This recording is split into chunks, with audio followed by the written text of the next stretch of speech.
दोस्तों, एक तरफ मिडिल ईस्ट में ईरान और अमेरिका के बीच तनाव चरम पर है, वहीं दूसरी ओर एशिया में भी हालात गर्म होते नजर आ रहे हैं। अमेरिका ने दक्षिण कोरिया के साथ बड़े पैमाने पर सैन्य अभ्यास फ्रीडम शील्ड शुरू कर दिया है, जिसमें हजारों सैनिक हिस्सा ले रहे हैं। यह अभ्यास ऐसे समय में हो रहा है जब पूरी दुनिया की नजर मिडिल ईस्ट के युद्ध पर टिकी हुई है। जानकारों का मानना है कि अगर हालात और बिगड़ते हैं तो एशिया का कोरियन पेनिनसुला भी एक बड़े तनाव का केंद्र बन सकता है। बताया जा रहा है कि सैन्य अभ्यास सोमवार से शुरू होकर 19 मार्च तक चलेगा। दक्षिण कोरिया के संयुक्त चीफ ऑफ स्टाफ के मुताबिक करीब 18,000 कोरियाई सैनिक इस अभ्यास में हिस्सा ले रहे हैं, जबकि अमेरिकी सैनिकों की संख्या को लेकर आधिकारिक तौर पर कोई खुलासा नहीं हुआ है। इस अभ्यास का मकसद दोनों देशों की संयुक्त सैन्य क्षमता को मजबूत करना और संभावितः युद्ध स्थितियों से निपटने की तैयारी करना भी बताया जा रहा है। हालांकि इस अभ्यास के बीच एक और बड़ी चर्चा तेज हो गई है। दक्षिण कोरियाई मीडिया में खबरें सामने आ रही हैं कि अमेरिका अपने कुछ सैन्य संसाधन कोरिया से हटाकर मिडिल ईस्ट भेज सकता है, ताकि ईरान के खिलाफ चल रहे संघर्ष में उनका इस्तेमाल किया जा सके।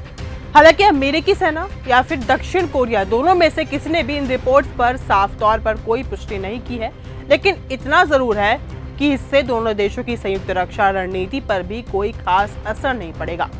इस पूरे घटनाक्रम पर उत्तर कोरिया ने भी कड़ी आपत्ति जताई है। उत्तर कोरिया लंबे समय से अमेरिका और दक्षिण कोरिया के संयुक्त सैन्य अभ्यासों को अपने खिलाफ युद्ध की तैयारी बताता रहा है।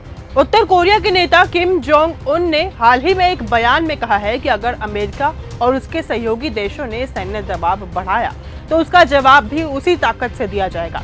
इतना ही नहीं, किम जोंग उन ने संकेत दिए हैं कि अगर मिडिल ईस्ट में अमेरिका ईरान के खिलाफ खुलकर मोर्चा खोलता है तो वैश्विक स्तर पर उसके खिलाफ एक नया गठजोड़ बन सकता है।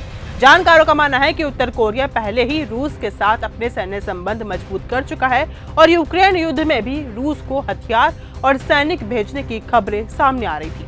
ऐसे में अगर अमेरिका ईरान के खिलाफ बड़े स्तर पर कार्रवाई करता है तो किम जोंग उन खुलकर ईरान के समर्थन में आ सकते हैं। यही वजह है कि अब सवाल उठने लगे हैं कि क्या दुनिया एक साथ कई मोर्चों पर तनाव की ओर बढ़ रही है।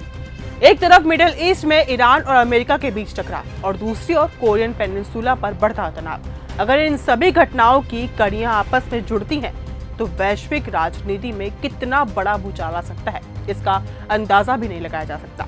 फिलहाल पूरी दुनिया की नजर इस बात पर टिकी हुई है कि आने वाले दिनों में अमेरिका, ईरान और उत्तर कोरिया के बीच ये तनाव किस दिशा में जाता है। ये तो आने वाला वक्त ही बताएगा। फिलहाल इस वीडियो में सिर्फ इतना ही। देखते रहिए न्यूज़ गंगा। नमस्कार।